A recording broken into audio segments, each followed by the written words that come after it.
Story 1. The Whispering Tombs of Savannah. I don't really know how to start this, and even now, months later, I'm still questioning whether any of this truly happened, or if my mind was just frayed from stress. But every time I try to sleep, I hear them.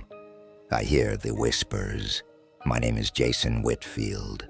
I was a photography student at SCAD, Savannah College of Art and Design. For my senior thesis, I decided to do a photo documentary on Savannah's cemeteries. Anyone who's been to Savannah knows it's one of the most haunted cities in America. The architecture is Southern Gothic. The moss-hung oaks cast strange shadows, and the air just feels thick with stories the living shouldn't hear. I was drawn to Bonaventure Cemetery. The moment I stepped foot on its grounds, it felt like time slowed down. The cracked marble angels, the rusted iron fences. It wasn't just beautiful, it was unnerving. Like the whole place was watching me back. The first time I shot, there was a crisp morning in late October.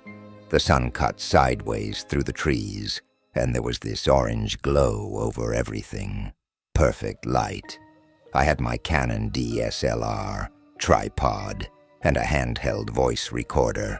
I always recorded ambient sounds for later syncing.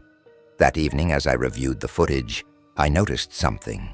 In 2 frames near a child's grave, a small headstone with a lamb on it, there was a shadow. It wasn't mine. It was smaller, child-sized, but clearer than a trick of light. It seemed to be peeking out from behind the headstone. I zoomed in. There were eyes. Still, I chalked it up to lighting. Maybe someone else was in the background. Maybe it was pareidolia.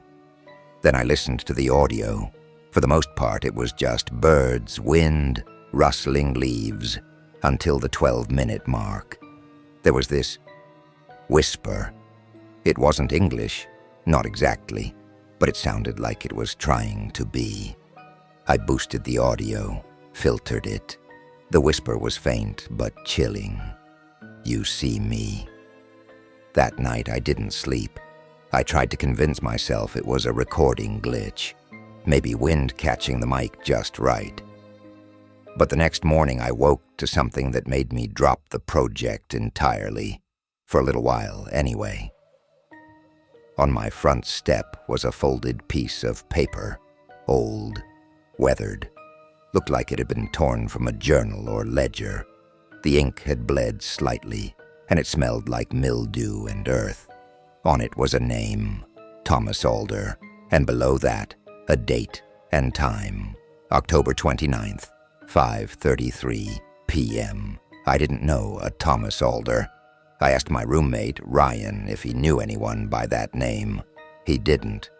We laughed it off as a prank, maybe a fellow student trying to spook me. Halloween was coming after all, but when the 29th came, I checked the news out of curiosity. And there it was. A SCAD professor, Thomas Alder, had been killed in a freak car accident on Bay Street, struck by a delivery truck while crossing at 5:33 p.m. I wanted to be sick. I didn't tell anyone, not even Ryan. I locked the letter in my desk and tried to forget it, until the next one came. This time, it was tucked into the zipper of my camera bag. Same paper, same weathered ink. This one read, Grace B. Holloway, November 2nd, 4:10 a.m. I looked up the name and found an archived obituary. Grace had been buried at Bonaventure in 1893. She'd died of yellow fever. Her grave was one of the ones I'd photographed, unmarked at first, but I remembered the angel over it. I'd taken a photo of it at sunrise, one that I hadn't shared with anyone. The whispering returned that night, faint, near the window. I didn't go back to Bonaventure. I avoided that part of town altogether. But the dreams started anyway. They weren't nightmares in the traditional sense, just vivid.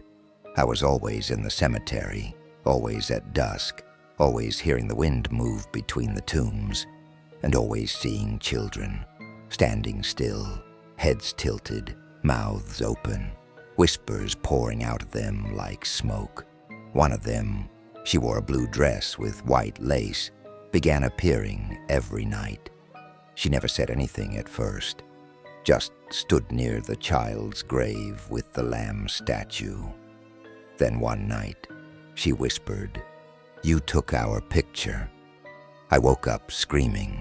Ryan threatened to call someone, said I needed help. Maybe I did, but I needed answers more. So on November 10th, I went back. I don't know why I picked that day. Maybe it was a compulsion. Maybe something called me. The cemetery was empty when I arrived, overcast, with a humid chill in the air. The Spanish moss looked like it had aged 10 years. I walked to the same grave, Grace Holloway's, and there it was. Another note, only this one was different.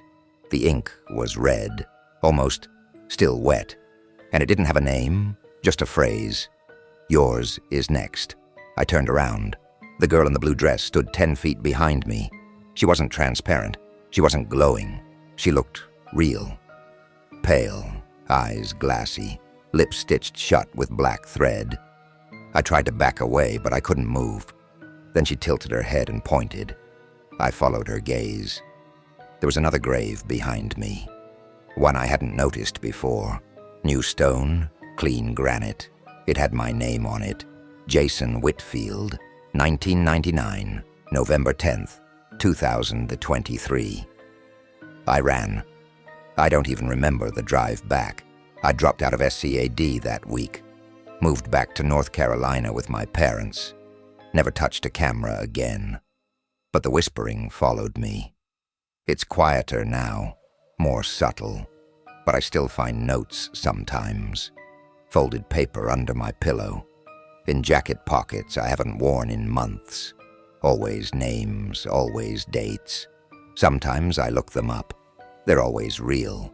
I don't know if the spirits at Bonaventure picked me, or if I opened something I wasn't meant to. But I know this. They whisper to those they choose, and they never let go. Story 2.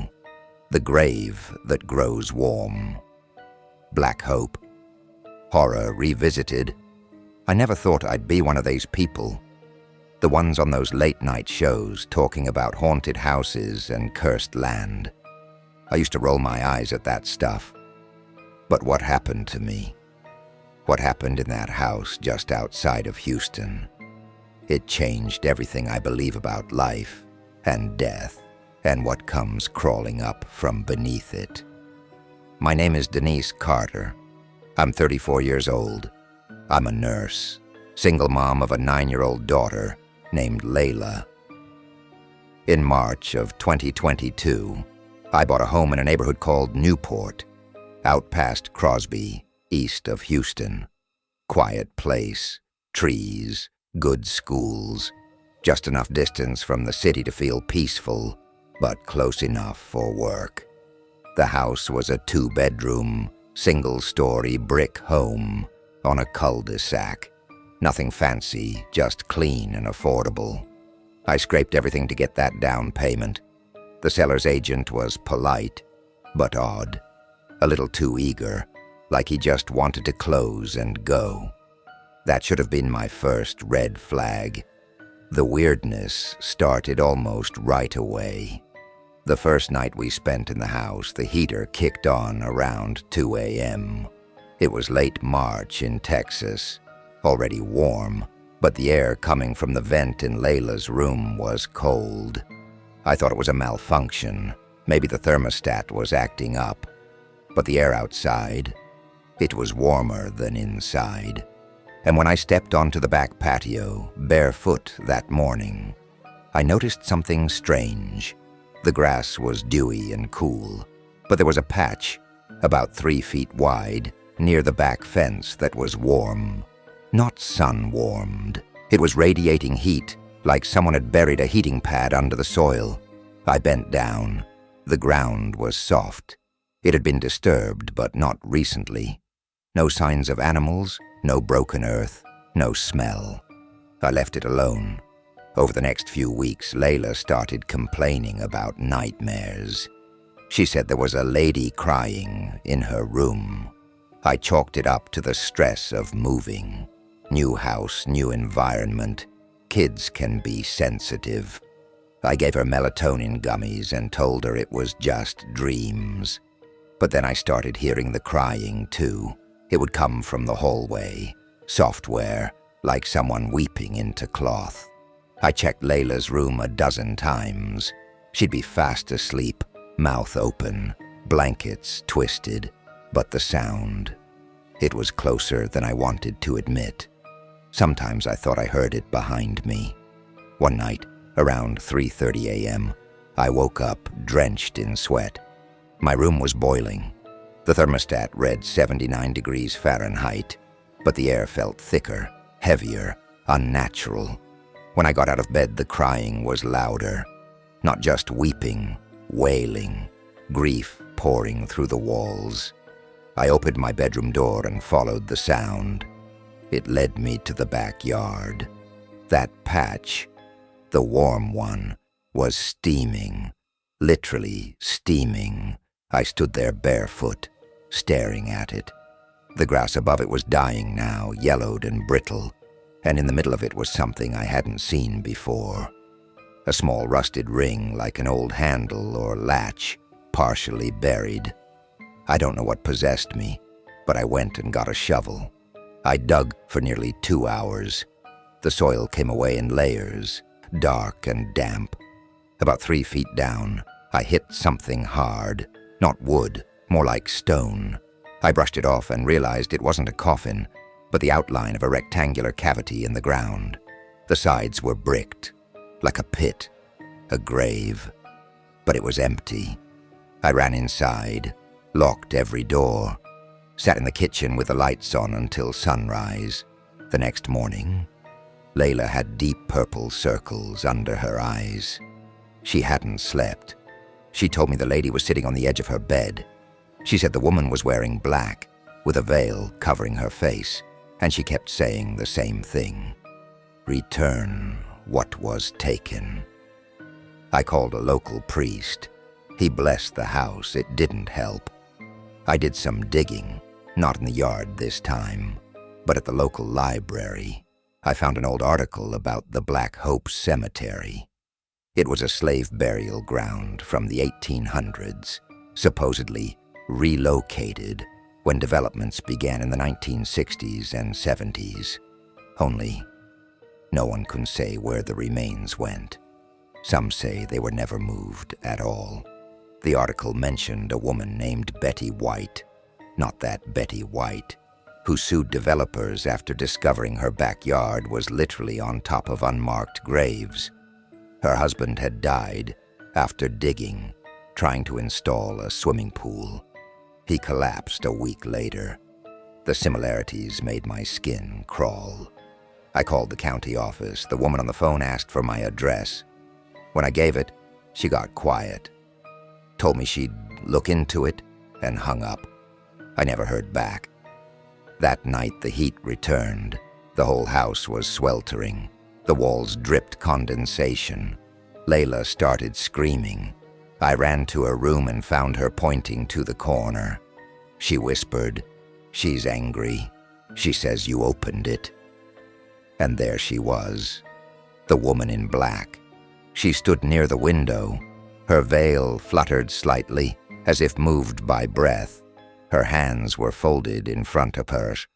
I couldn't see her face, just darkness where it should have been. She didn't speak, but I heard her, in my head. Return what was taken. I blacked out. When I woke up, it was morning. Layla was fine, asleep, peaceful. But outside, the grave was closed.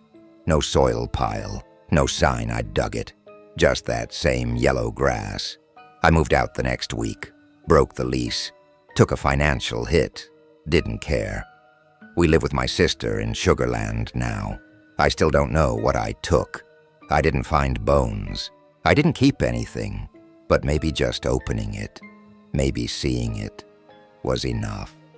Sometimes I still dream of the grave, and it's always warm, and in the distance I hear her voice. There are more of us, beneath. Story 3. The Lantern Keeper of Boot Hill. I've always had a taste for the strange. My name's Cameron Graves. Yeah, the last name's fitting, right? I run a paranormal YouTube channel called Deadlight Chronicles. Mostly urban exploring, haunted houses, graveyards, the usual clickbait stuff. But I try to keep it grounded. No fake jump scares, no staged nonsense. Just me, a handheld cam, and whatever I find. I've been to some crappy-ass places, but nothing prepared me for Tombstone, Arizona. Especially not Boot Hill. It started with a fan email. Some guy named Elliot L. messaged me, said if I was serious about the supernatural, I needed to go to Boot Hill Graveyard in Tombstone. He wrote, "Go at night. Wait for the Lantern Keeper. Don't talk to him. Don't follow him. Just record." That was it. Now Boot Hill is famous. Resting place for outlaws, cowboys, gunfighters. The Wild West in one dusty stretch of desert. But most of it's been tourist-trapped. Souvenir shops, reenactments. Hell, there's even a gift shop near the entrance. Still, something about the email stuck with me. So, on October 13th, 2023, I packed up my gear and drove to Tombstone. I wanted that authentic desert ghost story. I just didn't expect to bring something back with me. I checked into a little place called the Larian Motel. Quaint, old-school charm. The woman at the front desk, her name was Patty, asked what brought me to town. I told her I was doing a night shoot at Boot Hill. Her smile faded. "You doing one of them ghost hunt videos?" she asked. I nodded. She leaned in slightly. "Just don't stay past midnight," she said, quieter. "Some lights out there ain't made by living hands." I thought she was just playing up the local legends for effect. But now, I think she was trying to warn me. That night around 11 p.m., I parked just outside the cemetery. It was colder than I expected, the kind of desert chill that sneaks up after sundown. The wind pushed against the iron gate as I walked in. Gravel crunched under my boots. I turned to my camera, went live to my channel. "All right, Deadlight fam," I whispered. "We're at Boot Hill, Tombstone. Let's see who's still wandering tonight." The place was quiet. Too quiet. Not even the hum of insects. Just the wind and the distant creak of old wooden grave markers swaying. About 20 minutes in, I felt it. A shift. Like the air changed density. That's when I saw it, way off near the back row of graves, past where the tombstones fade into rough desert scrub. A flickering light. Yellow-orange, swaying like it was being carried. I zoomed in. There was a man walking between the graves. Slow, methodical, holding a lantern that burned without sound. His clothes were old. Tattered overcoat, wide-brimmed hat, boots that dragged slightly. I couldn't see his face, but there was something wrong with his gait. It wasn't limping. It was like he floated, just slightly. I whispered to the chat, "You guys seeing this?" The comments exploded. "WTF is that? Who walks a cemetery at midnight? Bro, follow him." I didn't want to. Every instinct told me to leave. But the stream was blowing up. My phone buzzed with donations. Curiosity got the better of me. I followed him. He moved deeper into the back end, where most tourists don't go. No names on the graves, just wooden crosses and rocks. That lantern never wavered. Then without warning, he stopped. He turned, slowly. The lantern's glow lit part of his face. Sunken eyes, skin stretched tight over bone, like dried leather. His mouth moved, but no sound came out. Just that distant desert wind, humming low. I froze. Then he turned back and vanished. Not walked away. Vanished. Lantern and all. I ended the stream immediately. Back at the motel, I scrubbed through the footage. The man was clear as day. Not a trick of light. Not a prank. He was real. But wrong. Viewers started calling him the Lantern Keeper in the comments. That's when the real horror started. The next night, I was editing in my room. Around 2:40 a.m., I dozed off. Left my laptop on, camera charging near the window. I woke up around 4 a.m. to the soft glow of flickering light on my wall. At first, I thought it was a car outside, but it wasn't moving. I turned to the window. There was a lantern outside, just hovering, not held, not moving, just burning. I jumped up, opened the curtain. Nothing there, but the smell of burning oil hung thick in the room, like an old kerosene lamp had just been extinguished. I went back to the footage, re-watched the clip from Boot Hill. When the Lantern Keeper vanished, the camera glitched.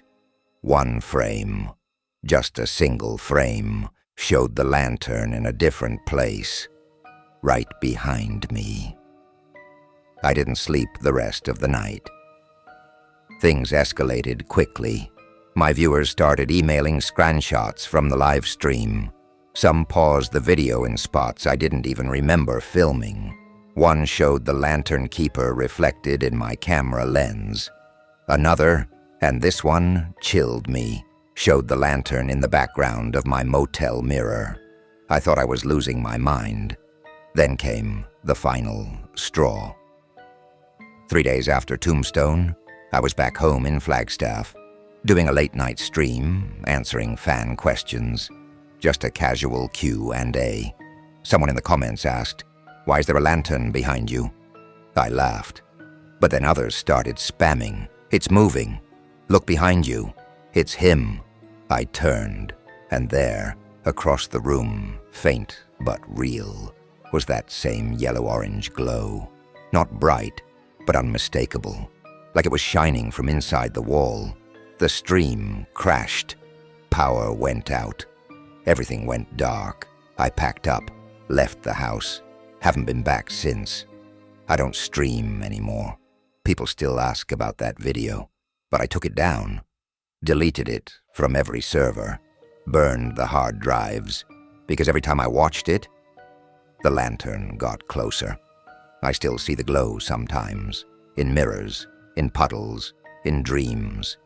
If you ever visit Tombstone, don't go to Boot Hill after dark. And if you do, don't follow the Lantern Keeper, because once he chooses you, you'll never walk alone again. Story 4, The Boy Beneath the Stone. Angel. I used to think ghost stories were just that. Stories, until Resurrection Cemetery changed my mind. My name's Evan Stokes. I grew up about 10 minutes from Justice, Illinois. If you're from around here, you've heard about Resurrection Mary. Everyone has. The ghost of a young woman in a white dress seen hitchhiking near the cemetery gates since the 1930s. Ask any old-timer at the White Castle down the road, and they've got a story about her. That's why I was at the cemetery in the first place, for a school project. Junior year, Ms. Rivas assigned us to do a research paper on local legends. Some kids picked mob stories. A few picked Al Capone. I picked Mary. I wanted to be clever. I wanted to write it off as folklore and pad my paper with spooky local interviews. But instead I found something else. Something no one talks about. They call it the glowing grave, near the Stone Angel. I first heard about it from this kid named Milo in my 5th period study hall. He was the kind of guy who was always talking about weird crap. Skinwalkers, shadow people, Reddit threads you regret reading. He said there was a grave near the angel statue in Resurrection Cemetery that glows faint blue at night. Not every night, just when it wants you to see it. He also said if you're alone, you can hear crying. At first I laughed him off, but then I got curious. I went back into the old archives at the school library, digging through newspaper microfilm, clippings from the 60s, local message boards. No one outright talked about it, but it was there. Mentions of a boy's grave. No name, just an old photo from 1974 of a statue with a melted-looking face and a faint blue glow in the background. The caption just said, "Unexplained lights at Resurrection Cemetery." I decided to check it out. The first time I visited was just before sunset. The place was quiet, cold, like the wind refused to blow past the gates. The statue was easy to find, a tall stone angel with its wings spread and hands folded in prayer, standing at the edge of the children's burial section. You could tell the grave next to it was different. Smaller, older. The headstone was cracked and leaned slightly, like the ground had shifted under it.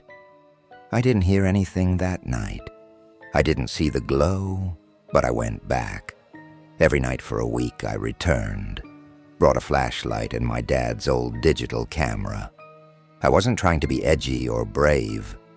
I just wanted something real for my project. Something that would make the paper more than just a half-baked retelling of Resurrection Mary. On the 6th night, things changed. It was 11:58 p.m., mid-October. Cold enough that my breath fogged the lens when I exhaled. I was sitting on a bench near the angel when I heard it. Faint, but unmistakable. Crying. Software. Childlike. Coming from behind the angel. I froze.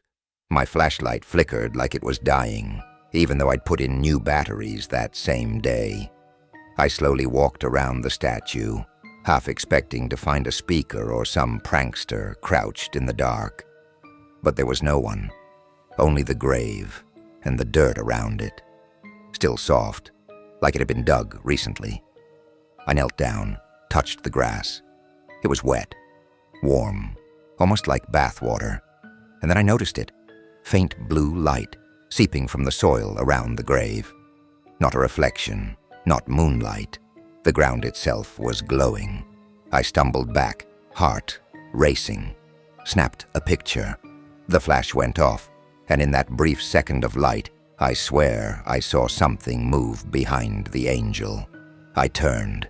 There, standing partially in the shadow of the statue, was a small figure. A child, pale, barefoot, in some kind of old-fashioned clothes. Maybe 5 or 6 years old. No sound, just staring at me. I blinked, and he was gone. I didn't sleep that night. The next morning I checked the footage. Nothing. The glow didn't show up. The picture of the boy was blurred, like the camera had smeared mid-click. But I knew what I saw. And then, things got worse. I started hearing the crying at home. At first I thought it was my little sister, but it wasn't. She was never awake when I checked. I'd hear it under the floorboards, or from the closet, and this happened 3 nights in a row. From under my bed, I tried to ignore it, until I found the mud. It started small, little smudges on the carpet near the foot of my bed, then handprints, then a trail, from the bed to the hallway, like someone small and dripping wet had crawled out in the night. My mom thought I was playing a prank. My dad thought I was sleepwalking, but they didn't see what I saw. One morning I woke up with scratches down my calf. Not deep, but enough to bleed. 3 thin lines, parallel, like tiny fingers had clawed at me in my sleep. I stopped going to the cemetery, but it didn't help. The glow came back, not just outside, but in my room. Sometimes I'd wake up and see a blue shimmer under the door. Sometimes I'd feel a weight at the foot of the bed. Once I opened my eyes and saw the boy standing on my desk, staring at me with eyes that looked too old for his face. I finally broke down and went back to Resurrection. Middle of the night. I didn't tell anyone. I brought flowers. I don't know why. I guess I thought, maybe if I gave him something, he'd go away. I placed them on the grave. The glow was gone. The angel statue looked weathered and older than before, like it aged 20 years in a week. I stood there in silence. Then I heard it, not crying this time. A whisper, "Return what was taken." I ran. I didn't look back. I wrote the bare minimum for my paper. Said Resurrection Mary was just folklore, a cool local tale. I left the boy out of it. No mention of the angel, the grave, the glow. I didn't want anyone else finding it. That was a year ago. Sometimes the glow comes back.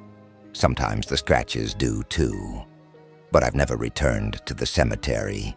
And if you ever visit Resurrection Cemetery, don't go near the angel. Don't listen for the crying. And whatever you do, don't kneel by the boy's grave. Because once he sees you, he never forgets. Story 5.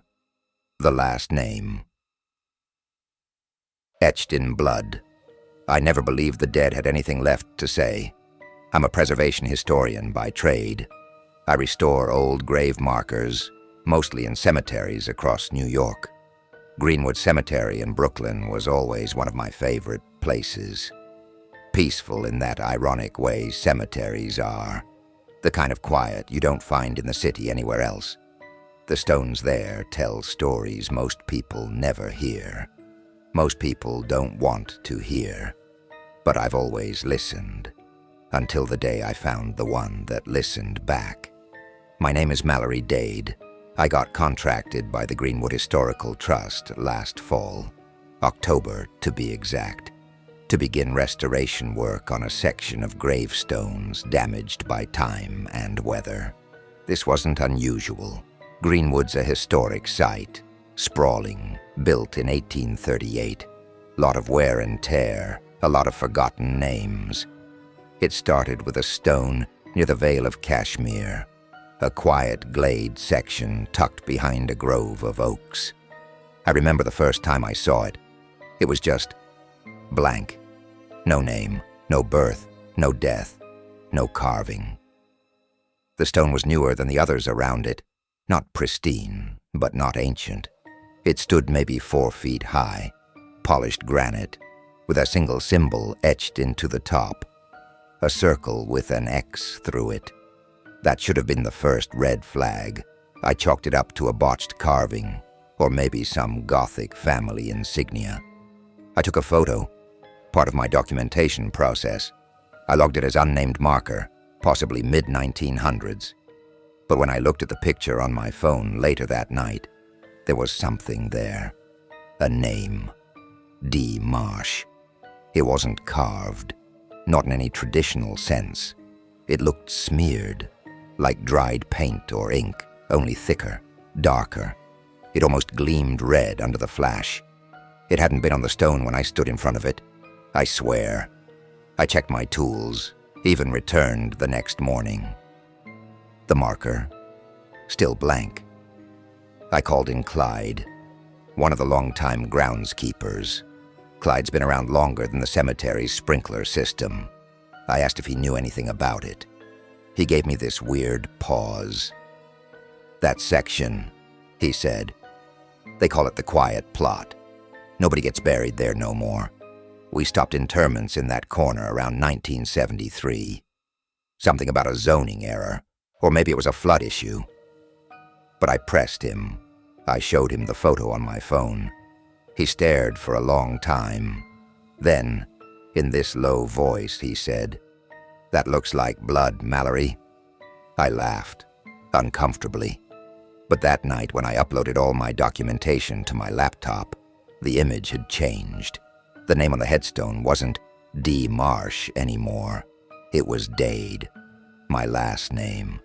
Now, I don't scare easy. I've crawled through catacombs in Charleston.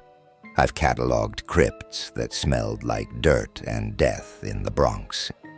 I once found a snake curled under a child's coffin lid in a Mississippi mausoleum, but seeing my own name appear on a tombstone I'd photographed less than 24 hours ago, that did something to me.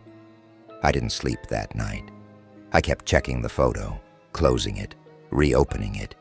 Each time the name looked wetter, richer in color, like it had just been written, like it was still drying. I returned to the cemetery the next morning with new resolve. I brought my assistant, Jonas, a graduate student from New York University. We both examined the stone, still blank in person. I even wiped the surface with a damp cloth. Nothing. But then Jonas got curious. He pulled out his Canon DSLR and took a few photos in rapid succession. The screen blinked, and there it was. Now the name wasn't just Dade. It read, Mallory Dade, full, centered, clear.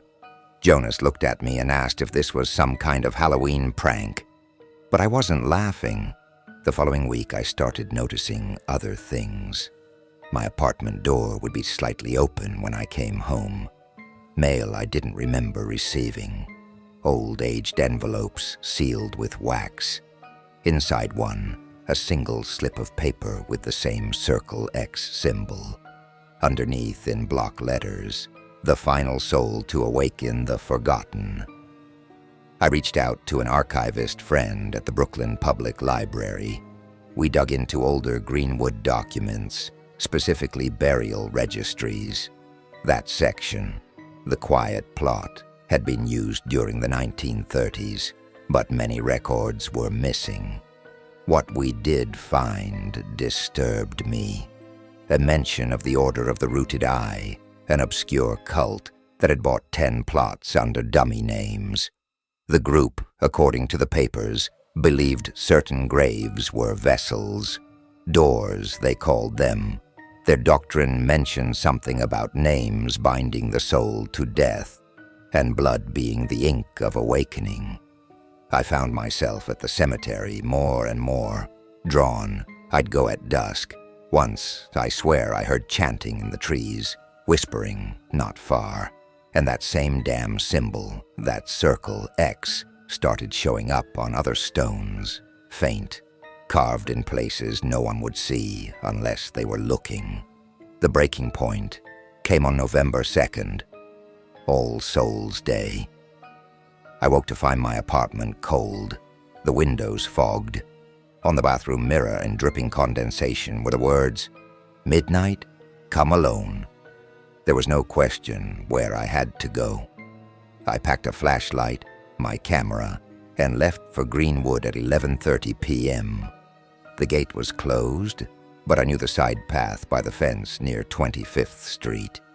I slipped in, heart pounding like it had its own agenda. The night was still, too still. Even Brooklyn, the city that never sleeps, had gone silent. When I reached the stone, the one that had haunted me, it had changed. Now the name was cut into the granite, not smeared, not red, deep and deliberate. Mallory Dade, 1989 to 2023, my actual birth year. And this year, as if I were already gone. Then I saw the light, a lantern, maybe 50 feet away, moving slowly through the tombstones, swaying. I followed. I had to. It led me down a slope, past the old chapel, into a grove I'd never seen before. There were stones there, hundreds, overgrown and half-buried. At the center, a large crypt, its stone doors cracked open.